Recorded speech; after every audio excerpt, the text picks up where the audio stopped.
Let's call the July 15th, 2026 T-TSA Board of Directors meetings order at 9:01 a.m.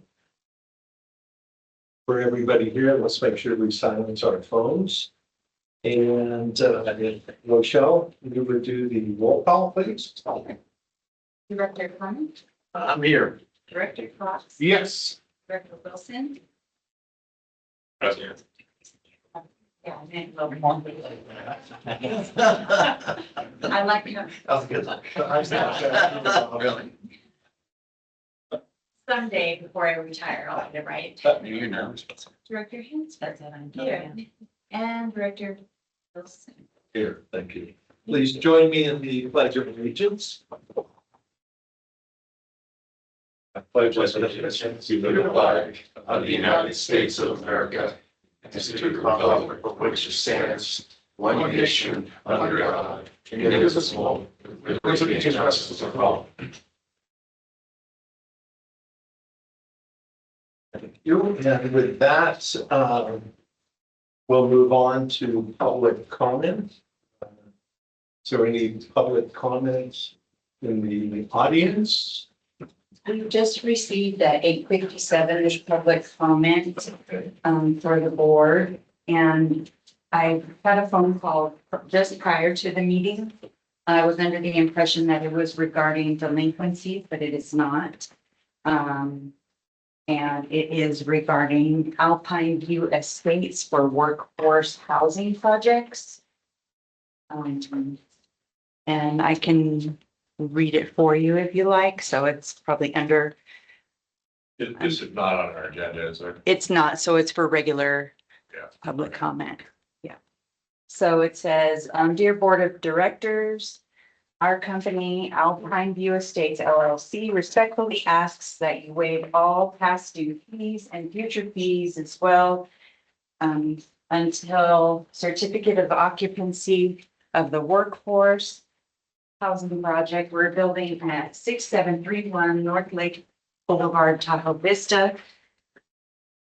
This is the standard policy of the Tahoe Regional Planning Agency for all workforce housing projects in the Lake Tahoe Basin.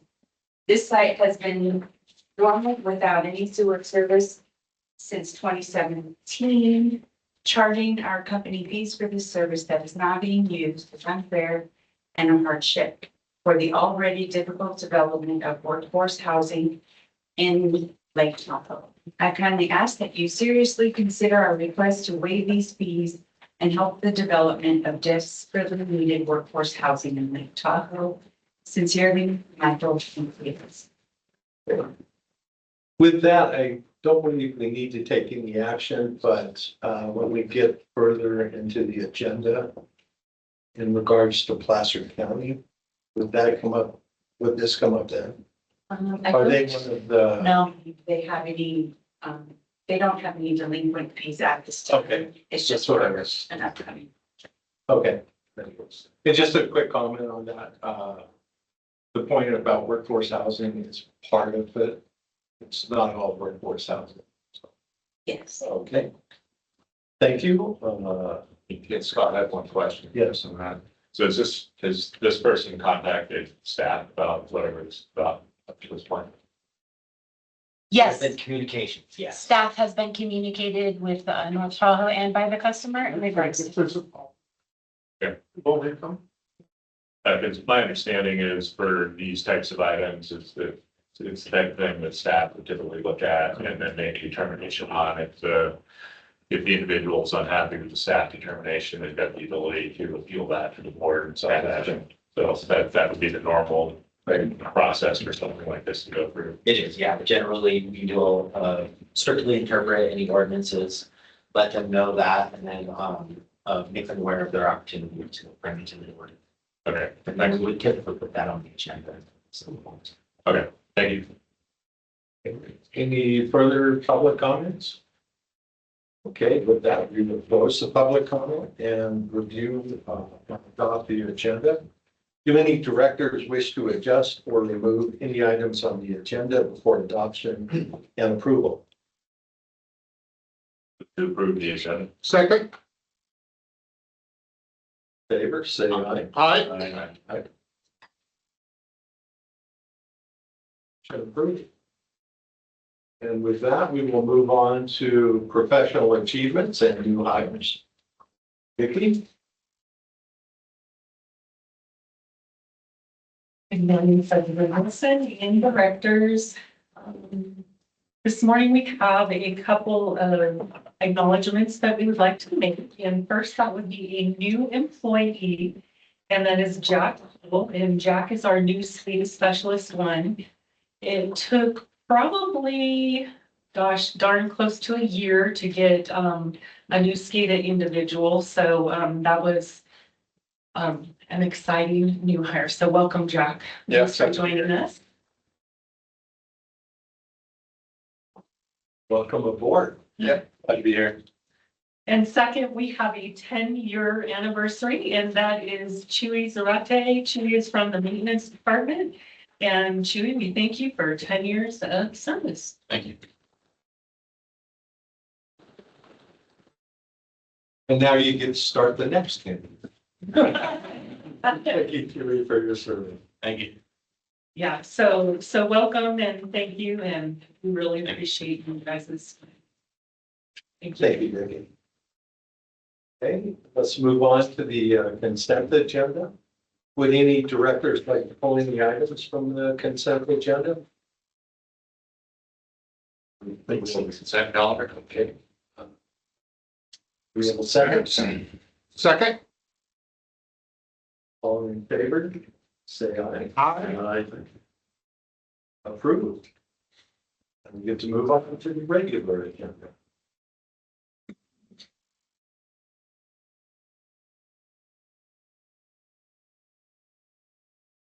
Good morning. Well, we are going to start our regular agenda today by opening up a public hearing.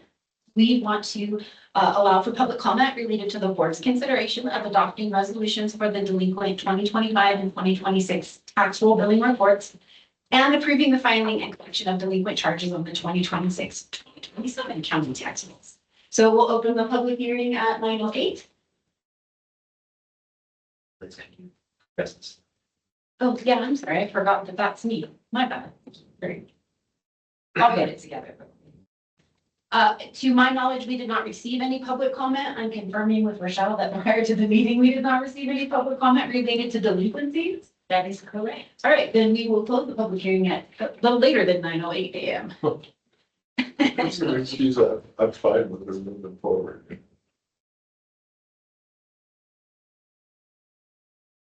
Let's actually get to the agenda item so that we can ask for approval. There are 3 resolutions before you in this action for approval. Resolution 07-2026, 08-2026, and 09-2026. This is a routine item. We talk about this every July board meeting. But the first resolution, 07-2026, is actually approves the updated delinquent charges and allows the counties to put it on their tax roll. This is only for Placer and Nevada. Resolution 08-2026 is related to Nevada County only. We have $2,180.64 in delinquencies, and that's made up of 2 commercial parcels.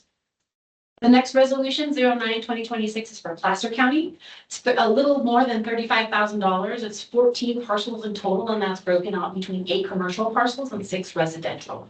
So overall, the delinquencies are just over $34,000 to the agency and a total of 16 parcels. Are there credits somewhere because the 35,495 and 2180? Did I just not add it right? Oh, yeah.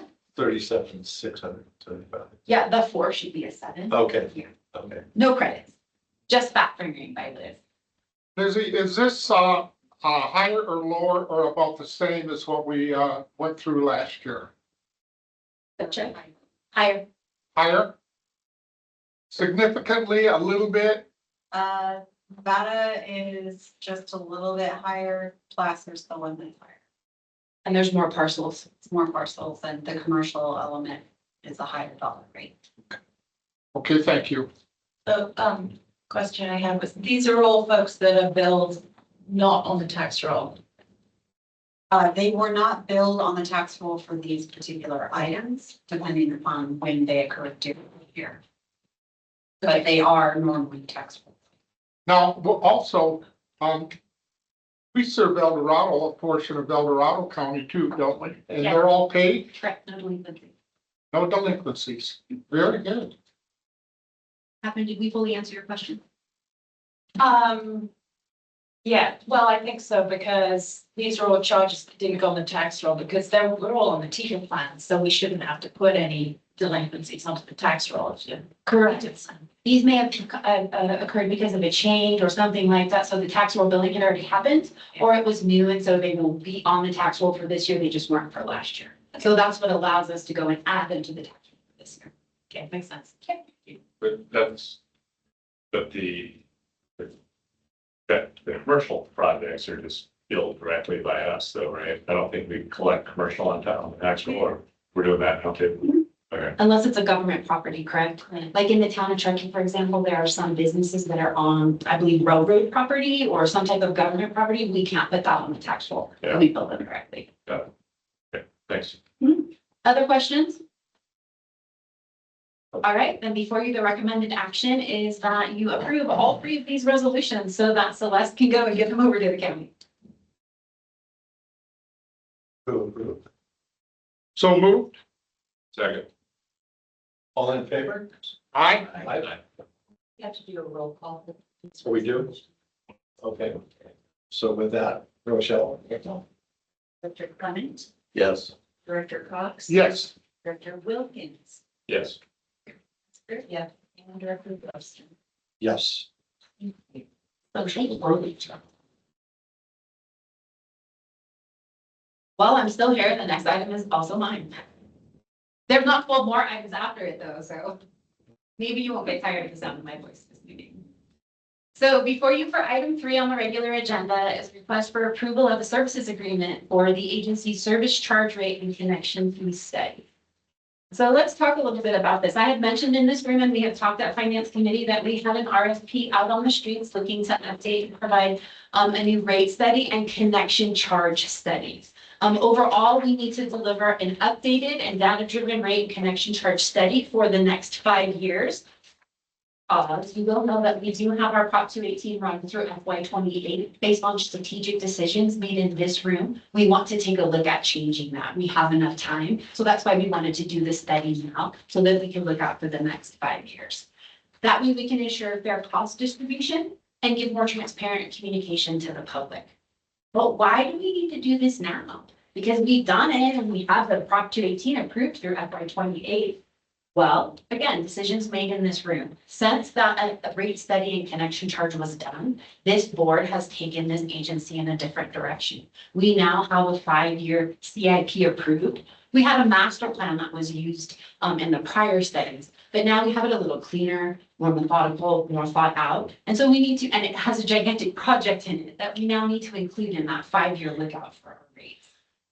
We also need to begin having a conversation about our EDUs, our equivalent dwelling units. Right now, the methodology is based on 200 gallon per day calculation, but we know that with the new plant coming online and with the atmosphere here where we have very seasonality to our area, we need to consider that in the EDU definitions for hydraulic and nutrient loading. So this study will begin those conversations. Okay, a couple more why, and then I'll stop talking. The selection process. We did a competitive process. We had used HDR in the past because they had an existing engineering services contract with us. This time we put the RFP out on the streets. HDR was one of the firms that responded. We also received 3 other proposals. So there were a total of 4 firms. They were rated by 5 staff members across the department. So it just wasn't the admin team making the selection. We looked at qualifications and experience, background, past performance, Prop 218 expertise, communications out to the public. We looked at approach. Do they really understand? Does the firm really understand the seasonality here? Do they understand what we're trying to do and where we're trying to go?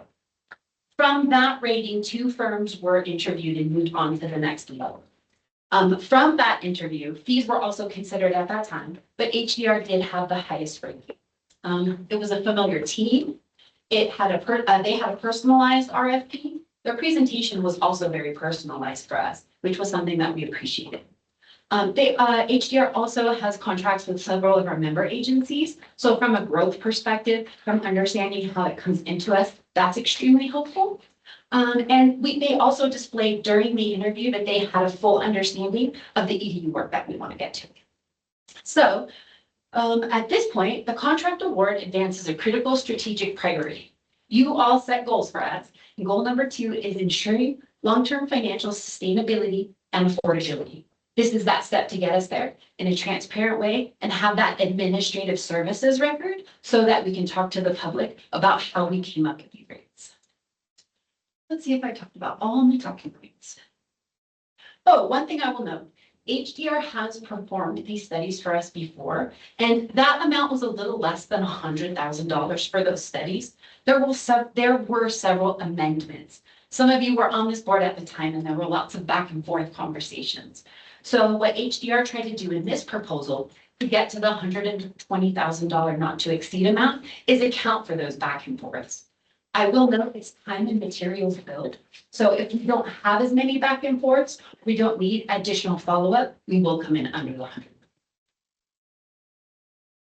So before I go to the next slide for recommended action, questions? Yes, are we gonna use Sean Korn?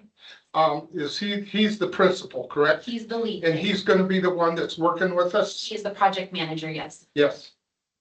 Perfect.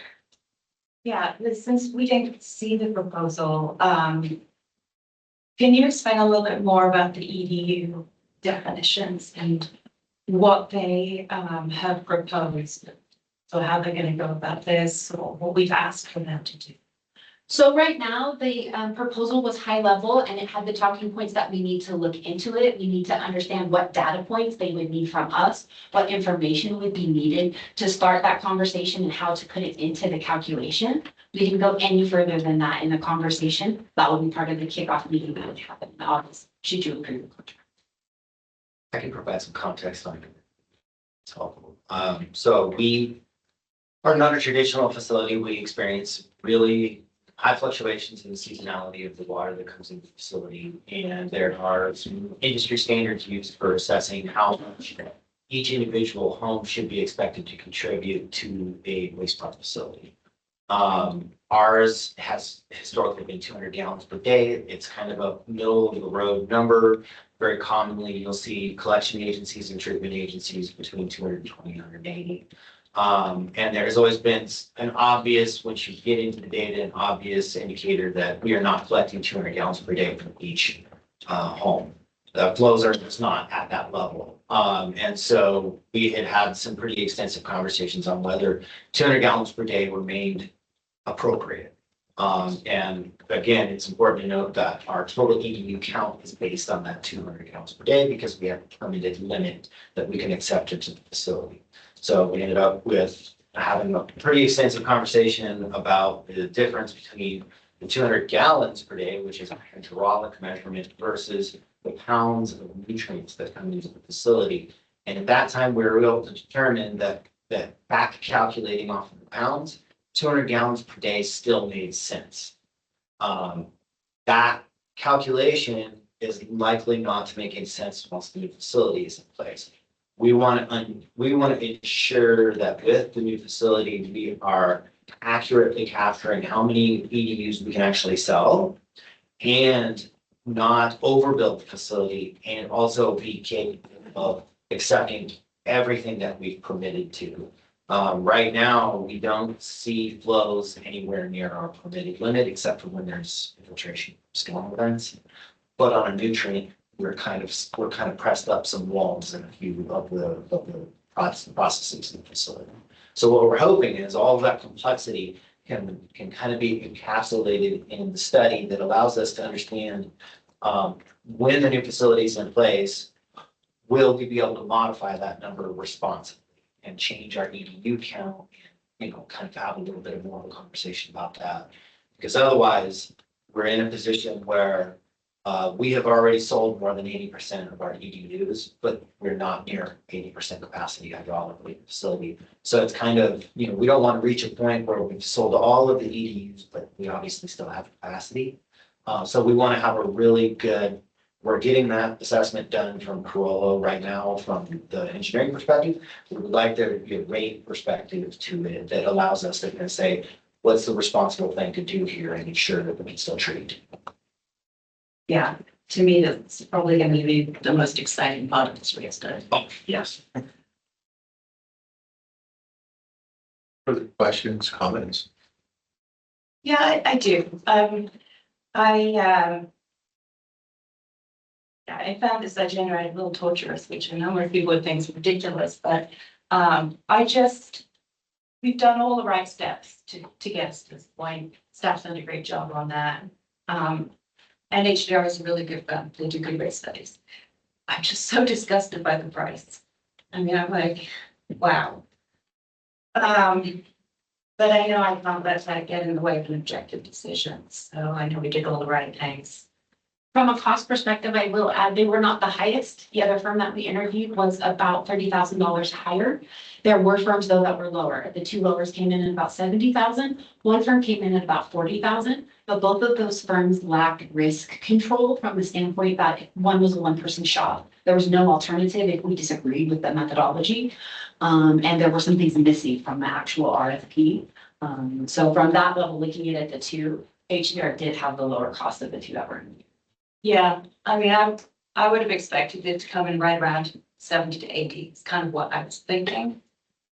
But, you know, it is a max not to exceed. Yes, There are steps that we can take to minimize that cost. yes. You know, if staff takes the extra 5 minutes to put data in Excel instead of PDF, it makes a big difference through a consultant. So there are small things you can do and just really make sure that you get a description each month of what it was that they did. You know, I know it can be easy just to send off an invoice with, you know, I did 20 hours, but, you know, just hold them a little bit, feed the fire on the cost. Absolutely. And from a cost control standpoint, there are several in-person meetings that we have, and it's important to me and to HDR, Sean and the team, that especially the initial meeting with the finance committee, because there are new members, as well as public and the board. We may be able to also have additional virtual meetings, and that would drive down some of the direct costs and have a little cost savings. And again, there was a lot of back and forth about the number of EDUs we were going to project last time. I watched a lot of board meetings while that was happening. And I think that this time, we're better versed as staff, the board is better versed, and Sean knows what to expect. So I think we can meet those expectations and hopefully shake down some of that back and forth. Yeah, Catherine, I think you speak to opportunity on a bigger scale, where we really watch these things closely. And you know, when something comes in that's 120,000, you can find a way to save 12%. That's great, but if something comes in at 5 million, you can do the same thing. That's, you know, significant. So I really appreciate what you're saying. I do have a question that is still a little bit confusing for me. So this is to take, you know, become effective in 2028, correct? Well, this is the rate study that would tell us when, how, and if we need to do another 2. Okay, but the timeframe would be 2028 to 2032. Well, again, the study will be now. The study will tell us that timing. Right. I don't think there's a high likelihood that the study is going to come up with a stick through your current 218, but I could be wrong. I don't want to step on anything before it's actually determined, but yeah, it would likely result in a 28 218.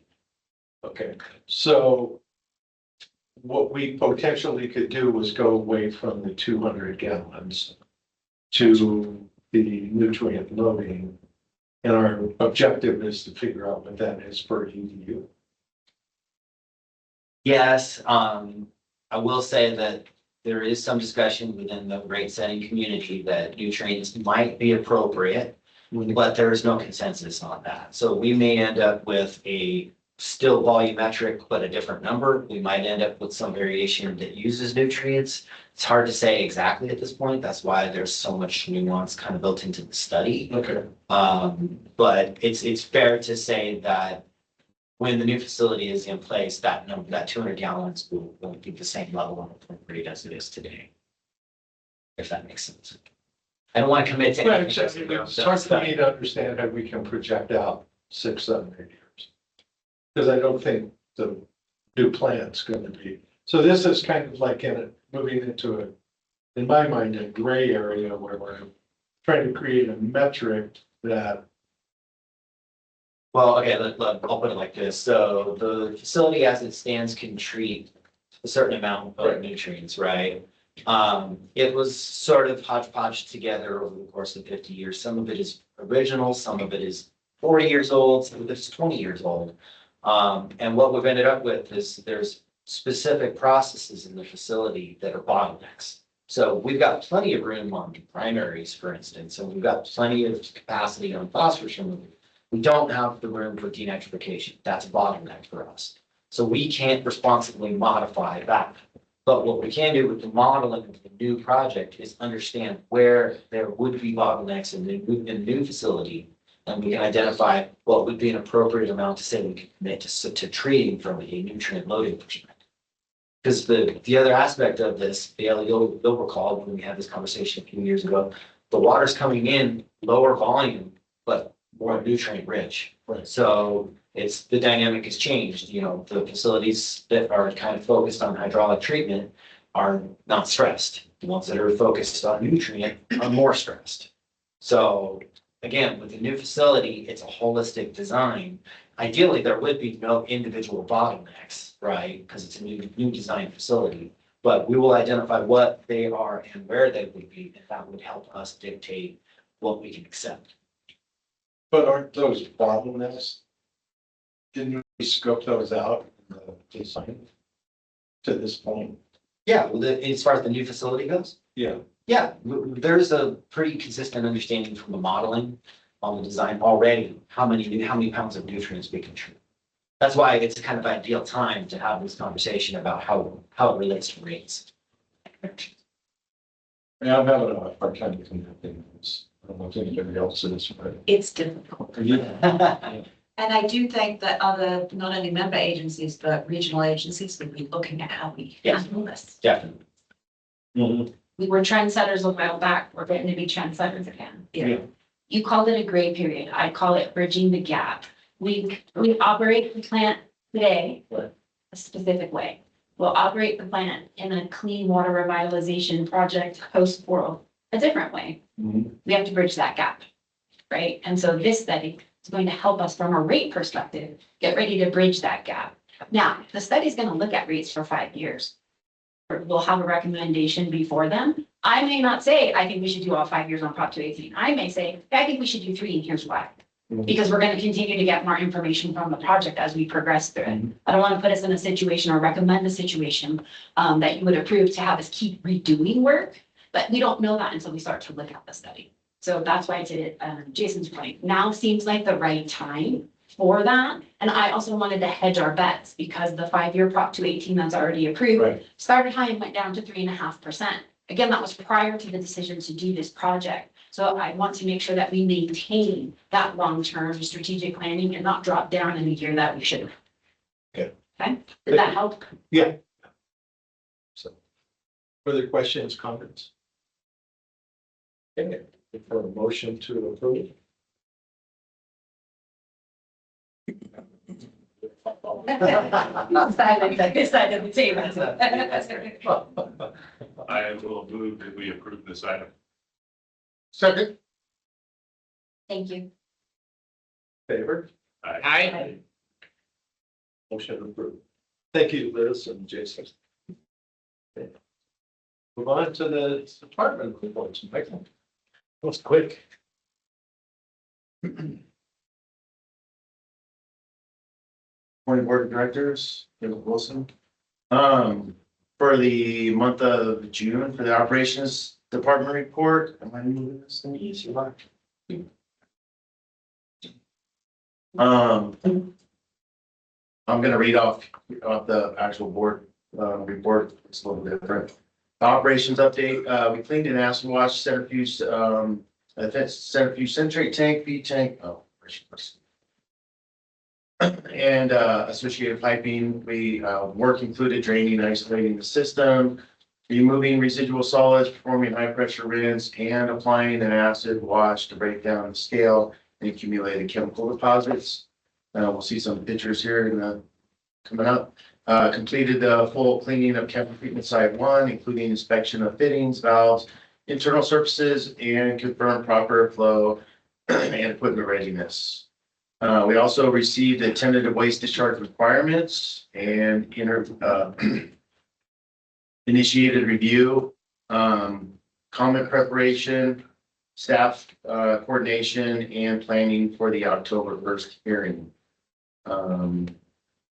See here that flows through the plant for the month. And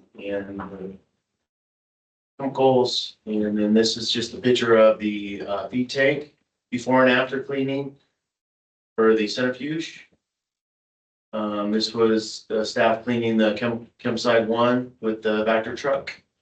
This is just the flock basin before and after.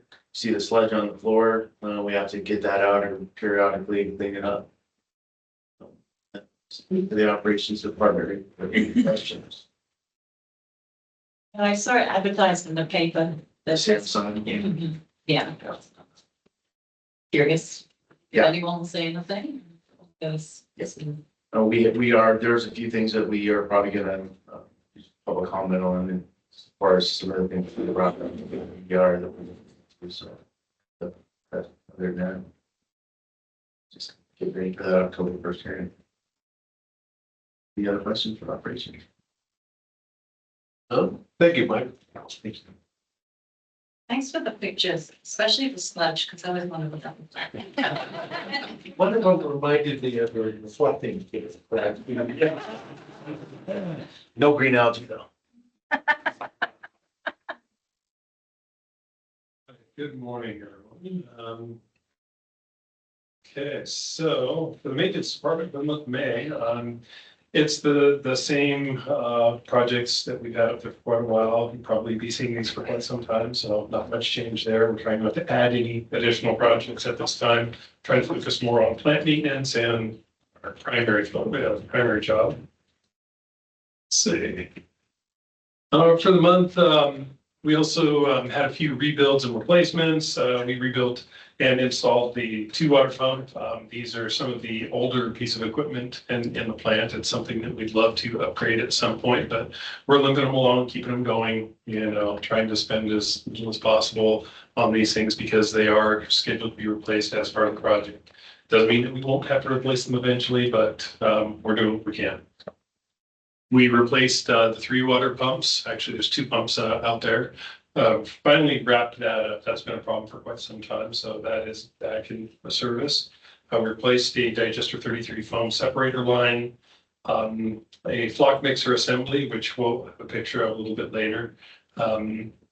We replaced an oil seal and bearings on a DNR influence strainer, and we removed 2 large harmonic filters over in the dewatering building. That's for power quality over there. We've changed the way we do things over there, so they're no longer necessary. So we demolished some old conduits and communication panels in building 27 switchgear room. That opens things up for us for other projects. Let's see. Work orders, actually, we saw a little dip in work orders. Good thing, actually. So there's less pending. We were able to make a little bit bigger dent out of the pending work orders. So it was a good month. And to the left, you'll see we've got a replacement flock mixer. That's just the top gearbox and motor section. What you saw in one of the earlier pictures from the operations report was that big shaft that came down with the blades at the bottom. This is what drives something like that. So very similar thing. And on the right is one of those very old 2 water pumps. So those have been around for quite some time. There's quite a few layers of paint underneath that purple. And the DNR influence strainer, we did some work on that and seals and whatnot. So that's just a picture to give you an idea of what we're working on down there at the DNR influence. Can you answer any questions? We're good. Yeah. It looks like you did a lot of work this month. That's very big projects. I'm just curious on, like, if you go back to your last photograph, like that nice orange block mixer. Yes. How long does it take you between when you order it and getting it? Like, how long is that time? A great question. Usually they take anywhere from 30 days to 3 months. It really depends on the vendor and what generation of mixer that we've got there. So you just don't know. Now, we do keep a lot of rebuild kits on hand, and we typically will rebuild these. Sometimes when the bearing races or the seats for those things get just too big, they have to be either rebuilt or we just have to replace the entire unit. So there's limitations on what we can do. So that's when we do the bigger reorder. Sometimes, usually we have enough parts on hand to keep it up and running. So yeah, for 30 days to 3 months, you just don't know. So it's usually a fairly long lead item to get something, the entire assembly. Yeah, that's kind of what I hear in other folks too. Yeah. That's a long lead time between ordering people. Along those same lines, we do have pumps and other pieces of equipment around here that can take upwards of 9 months to get. So, yeah, the supply chain is good. Is that a problem because of the age of some of this stuff? They just, In some cases. yeah. Yeah, for example, some of our, primaries and secondaries, some of the gearbox assemblies for those have to be manufactured because they're that old. Or we have to retrofit, which takes additional work and design to make sure that it's all going to fit and line up properly. Thank you. Thank you, Paul.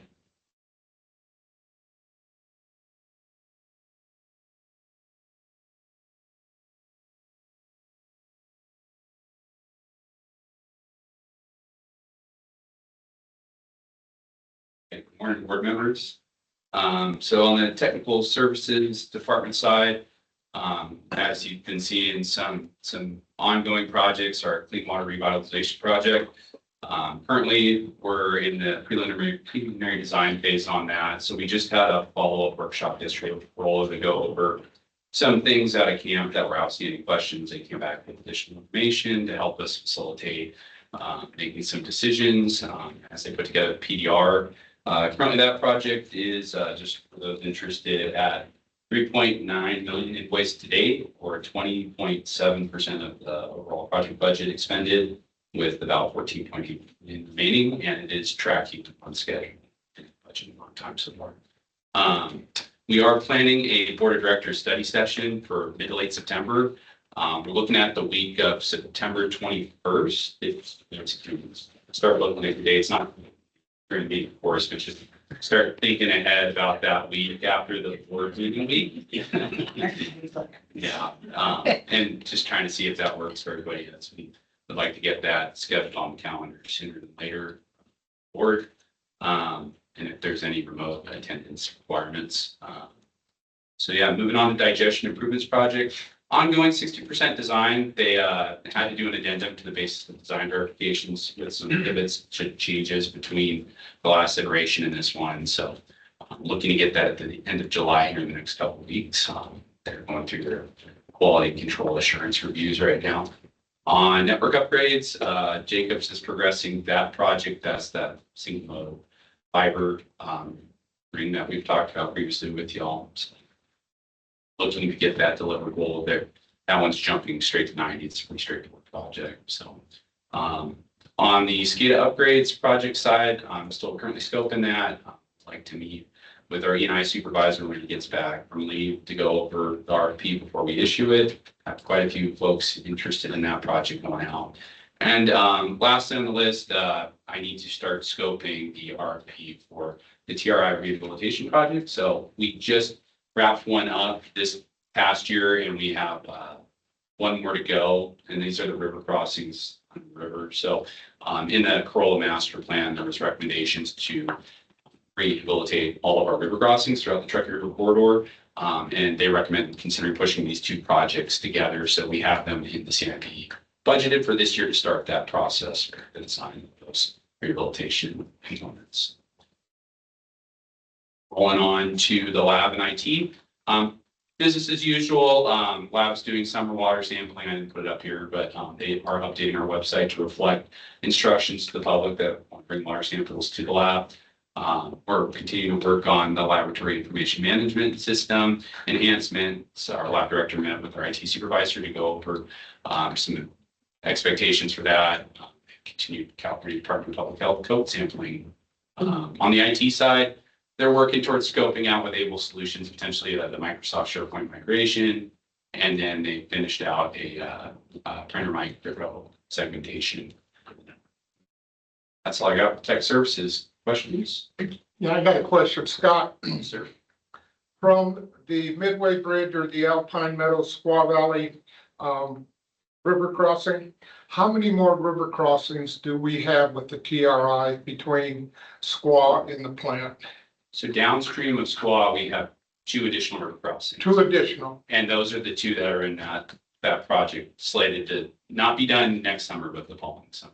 So basically what we're doing is we're addressing the river crossings first in our TRI maintenance program. Correct. So out of the Corolla Master Plan on the TRI segment of that, they prioritize the river crossings as the highest risk and also concerns because the materials for the pipe are different than the rest of it. They estimated about 80 years of useful life for the reinforced concrete pipe or RCP that the TRI consists of.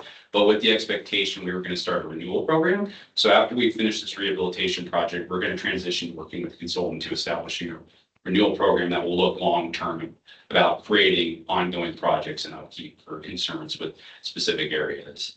Compounded with that, we also do our recurring inspections that help us from an O&M standpoint when you look at structural defects as well as maintenance defects, so root balls or circumferential cracking on the pipe. So we're looking for those things, but additionally, we're also looking just at segments that are kind of hitting the end of their useful life and are the most concerned. So we don't get hit with a bill because most of the TRI have been all at the same time in the 1970s, and we don't want to just run to fail all of it. I think for the whole region to start proactively planning out those projects, but what those look like after this one. So. Thank you, Scott. Questions or comments? Thank you, Scott. Thank you.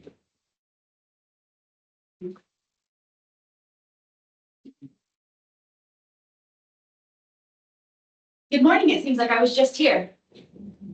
Oh, I have the button. I remembered this thing. What's going on the administrative side of the house? From a risk and safety perspective, we have powered air purifying respirator. Have to say it just like that or I'll trip over it. For welding and grinding training. Tomorrow we're going to hold our quarterly first responder meeting, and also everyone that is required to has been working on their 8-hour HAZWOPER refresher training. So thank you all for spending time on that. On the finance side, we're continuing to train our new accounting tech, Ryan, who is sitting in the audience, seeing what we're doing in here. We are working to finalize the FY27 budget book, which can't happen until we close the FY26 books. Michelle has been working on that and we'll wrap up accruals at the end of this week. Anyone in this room that has invoices outstanding, get them. What else have we been doing? On the customer. Can you go back? Yeah. So tell me about the quarterly first responder. Who participates? So we've had a first responder team here based on permit required confined space that we have. And as we've worked to update that permit with our new safety and administrative compliance administrator, we have also now need to take a look at the entire first responder team and figure out what the right size is. We have a different chemical mix here. So what is it that we need to have here on site to respond to, and how are we going to be moving that forward? When we had our prior safety officer, this was a regular quarterly meeting that they had. They did exercises and drills. I was not a part of it, but folks here can give some more details if that's necessary. We're now evolving that team, so we're getting ready to take that next step. While we had that vacancy, they were all still prepared to respond if necessary. We haven't really had any movement or gathering of that team. So we are kicking that back off. Thank you. Yep. Billing and customer service. In addition to the usuals, she's been working on the tax roll billing cycle. It's very popular this time of year. That takes a lot of focus. And Celeste also made sure that we were all ready to head out to the TTAD air show. It was a fun afternoon. She made sure we were well prepared with swag. Sunglasses were very popular. Who goes to an air event to look at the sky and doesn't wear sunglasses? I just have to ask that. Lucky for us, we got a lot of points of contact at that event. For purchasing and general administration, things that the GM and the board has asked me to make sure are done. And then you have your billing reports. One thing I will note here, this is a calendar year report. It's not going to tie to any financials that you see. But Celeste and I are actually meeting later today to discuss maybe a better visual or something that we might want to bring beginning the July reports for FY 27 reporting. So look for an update or some more conversation in this for next month's report. Questions or comments? Done silence, I'll take it. Thank you. Thank you. Thanks. Oh, I'm sorry, I forgot to hand it to you. You're okay, don't worry about it. One, two, three. Yeah, I should probably come up again. All right, so just a few high level things, obviously kind of the general ongoing every month type meetings. We did get the chance to host the area managers meeting for the first time since I've been chief, and that was kind of cool to have everyone here.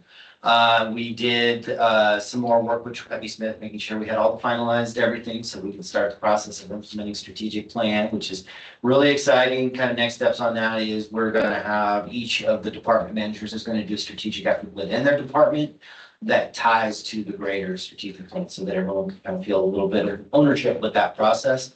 Ongoing with clean water. Also, lots of public outreach. You'll see when I talk about the calendar, we are really getting moving on that. And so far, really good input from folks. Ongoing stuff from other people's report, safety, all hands meetings go well. We always have fun with that. You can see a photo here. This was our display at the air show. This line was there all day.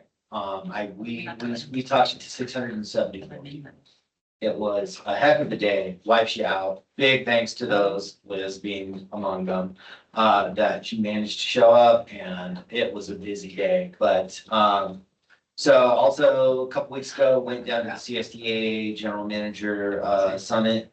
And it's great. It's really high value conference. Lots of commiseration going on in that room for sure. So it was a really good networking opportunity, really good opportunity. They had some really good classes as well. So and the airport show, that was kind of a cool day. That worked out really well. Continuing training with the tech. And then we did a presentation at the Climate Transformation Alliance this last week. Seemed to go very well. People were very engaged. The comment that really rings in my brain is, I gave a pretty extensive overview of how we operate and what the facility does. And there was someone there that was like, wow, that was very informative. I had no idea that's what you guys do. So that means I've got more work to do. And I'm probably going to get that comment for the lion's share of the next 2 years. So upcoming, I'm going to be doing the area tour. Basically, going to start out with all the member agencies. Going to be over at TCPUD this Friday. Going to be up in Olympic Valley the last week in July, and then I'm going to North Tahoe for an update in August. Going to be participating in Good Morning Truckee on the 21st, which I believe is just kind of a opportunity. The local Chamber of Commerce, I think, puts it on. So that would be a good opportunity to kind of talk to a different group of people than I have been so far. Spread the net a little bit. And the CSDA annual conference is in August, and it's in Palm Springs. I'm not sure what that was about, but I will be presenting. Sean Barclay and myself will be co-presenting at CSDA, so that's really kind of a cool. I'd like to get more into that.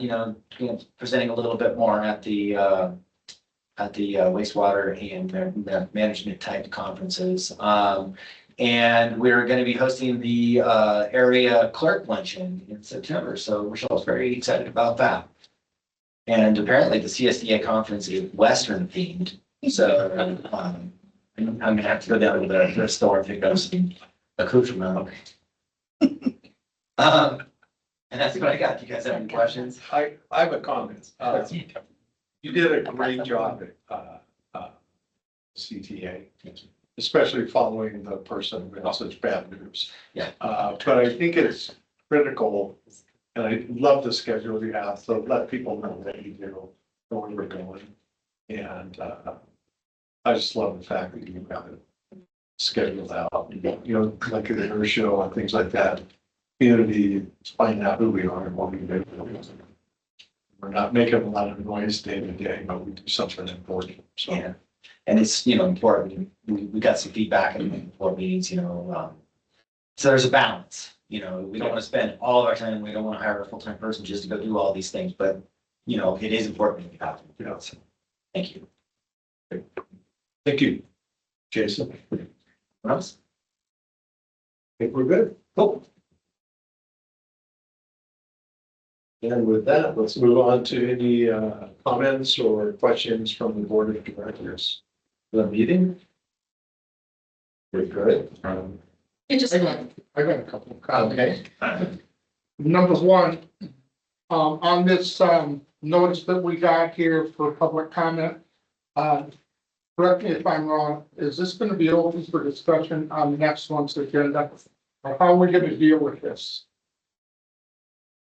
Staff will reach out to discuss it, but unless a board member requests it, a board member can request for it to be on the agenda. Yeah, typically, these are the kinds of things that would come to staff. Right. Staff would compare this against our ordinance, That's correct. and then staff would respond to the person and either identify that this request can be granted or that it can't. based Or on our an appeal would be before the board? And then if they wanted to appeal that staff determination, Right. then it would come to us, I think. So therefore, unless there's an appeal from the staff's decision, this is not gonna be on our plate. Wouldn't think so. Okay, that's the first thing. Second thing is everybody knows that I'm a stickler for the curb appeal.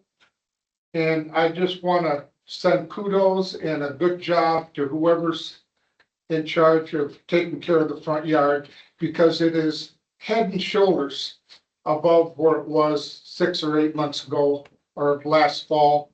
And his effort, or whoever's effort, has saved us $250,000 because we were addressing doing artificial turf and doing a significant landscape project out there.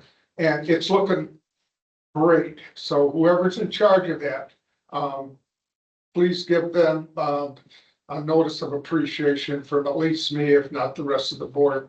That will get past it. And the third thing is, has there been any activity at all on interest on our surplus land? Effectively, TDPUD, we're still moving along with that. But as far as anyone else, there was a flurry 6 months ago, 7 months ago of interest, but it's not progressed any past that. So basically, Dan and I, as far as for the ad hoc committee, we're just still basically on hold until any kind of major development happens.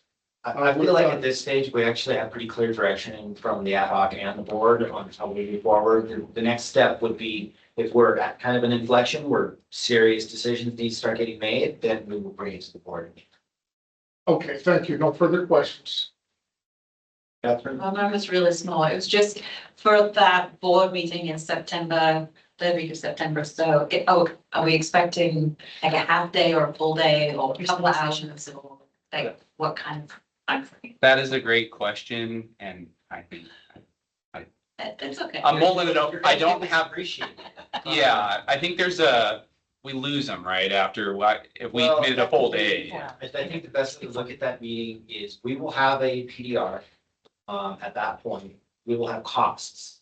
We will have an opportunity to say, you know, staff believe this is an important element of the project, and to see what the board's reflection is on that. And that could take a short period of time, or it could take, 4 hours. So I would kind of look to the board a little bit are you looking for more of a superficial, okay, staff recommends, or are you looking more for let's go item by item and talk about project elements? I guess what I'm hoping to get out of it at the end of it is an understanding of all the components, like what is it we're gonna do? Like And I would like to have a set of talking points for the board, because I'm starting to get asked, what is this new treatment plant you're going to do? And I stumble and fumble, and I think I come up with something that passes, but I would like to really feel like, and I have said this to people, well, we have this meeting in September and I'm gonna really understand it.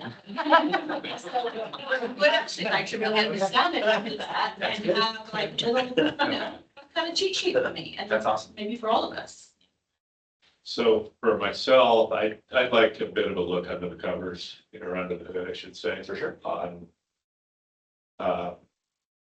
what are the kind of the components that we're talking about, not down to individual pumps, but bigger picture.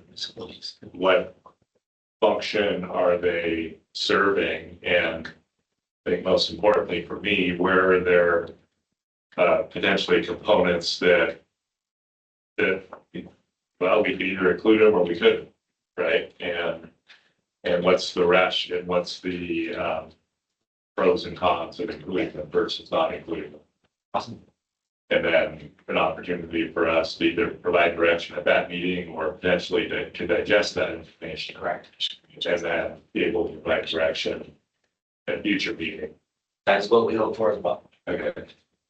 We have been asking Corollo as we do these workshops, because, we're going to condense 25 hours of workshops that we participated in into what we'll be presenting, but they have been presenting pros and cons for all of the decisions. So we should have all that.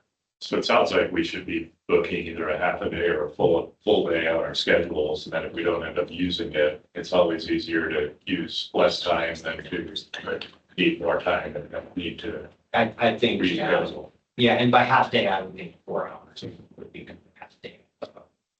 I think 4 hours is probably where we were targeting at this point, but it is a lot. I think That's a heck of a point. That's fine. based off this input, I would like to start with 6 and maybe we try to get it done in 4, just to your point, Director Wilkins, try to aim more conservatively, and then if we can move through certain items faster. And then the intent would be in October to come back with the PDR with input received from the board on those components with potential optional ones with pros and cons for. Now, is this gonna be kind of the same kind of workshop that we had a year or so ago when we were first getting introduced to this? Where we No. had the full Corolla team with their engineers and designers and so on, or? Think more geared towards the board, so not getting into the nitty gritty of talking biology and the Director Wilkins point, pump sizing, but more higher level, what is the facility's function? Why do we need it? Or is it an optional item that we can shelve for now, pros and cons of doing that, those kinds of discussions. And we can go more specific, but we won't have the entire Corolla design team with 20 plus individuals on the call and all the disciplines. It'll probably be the project manager and a couple key individuals, as well as our staff to support answering those questions. And Now, more we're looking targeted. at this after the board meeting on in September? The Okay, week after. The week after that. so we're looking at maybe 4 hours or something like that? 6. I'm reluctant to say 8, but I would say I would like to book out 6 and try to get it done in 4, but it comes down to, I don't want us to feel rushed. If there's follow-up questions and we want to dive more into the specifics on a process, I'd like to be able to have the time to explain that. So just to be clear here, Scott, are they gonna be able to give us an update on their design phase of where they're at up to this point from where we started the discussion a year ago? So the intent is to have the PDR draft form to the board in advance of that meeting with the expectation or the hope that the board members would read the PDR and come prepared to discuss that, and then be ready to ask questions and go into detail on the components of it, the PDR. So At our last meeting, there was some high level discussion about alternative project delivery. And there was legal questions that were being investigated around that. Would you see that being a part of the discussion at the September meeting? absolutely. Okay. We won't be ready for August with the recommendation, but for September, we need to get a finalized project description to have a discussion with legal regarding the components that have to check the requirements for SB 598, Senate Bill 598 for construction manager, general contractor. So once we have that input from legal, we'll be able to come back to the board with the pros and cons and a recommendation if we're going to switch the project delivery method over from traditional design to build to CMGC. So, but realistically, the action won't probably be until October. We'd like to move it up sooner, but I think the action from the board would be the mechanism in October with the PDR acceptance and that at the same time. Got a question that might be directed to the finance committee. Are we keeping track of the financial expenditures at this point towards the project, the main project?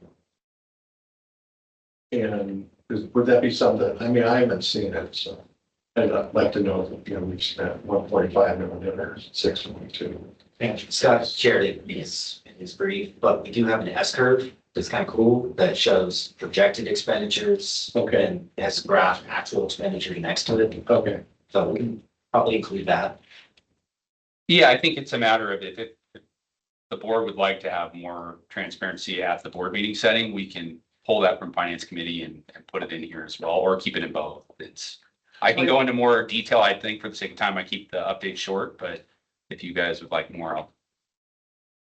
What you're talking about, Scott, is you're talking about our staff expenditures dedicated towards this project.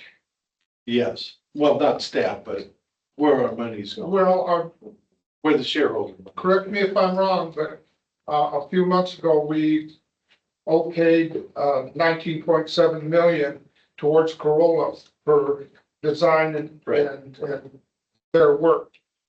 Wouldn't that part of that money come out of that 19.7, or is this over and above the 19.7 million that we allocated? Sorry for what? You understand what I'm saying? I'm trying to. Okay. I think what Scott was asking about is of that 19.7 million, how much have we spent to date? Oh, okay, Yeah. I get it. Yeah. I thought maybe what you were asking about is our staff time, the money. No, we no, spent. no. Okay, And it goes back to what Catherine mentioned earlier about talking points. I think that would be, it's like, okay, the project was expected to be X, of that we've spent X to get to this point. Yeah. So, I mean, it's just information and. you want to keep track of the gas gauge. Yes. Yes, Scott, I've got a question, because you mentioned you may not be able to make the August or September board meetings. Yeah. Would you potentially not be able to attend this workshop as well? There is, but if we can do it remote, there's a good chance I could probably come. Okay. Yeah. You know, I was gonna ask, is it something that we should try to schedule around? If it's a matter of a couple of weeks or whatever, I don't know what your time is. No more in a couple of weeks. Okay. You're going to still coordinate directly. Yeah, yeah, absolutely. So I think anything that can be done so that all finalists can participate, it sounds like an important meeting is what we should be aiming for. Right, I agree.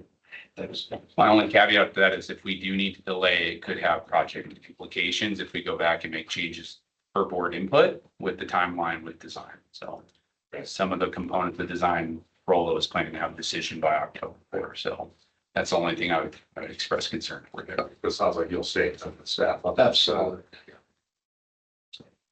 Bert, any final comments, questions? I'll handle it at the finance committee in August. All right, with that. I move to adjourn. Second. All in favor? Aye. Thank you.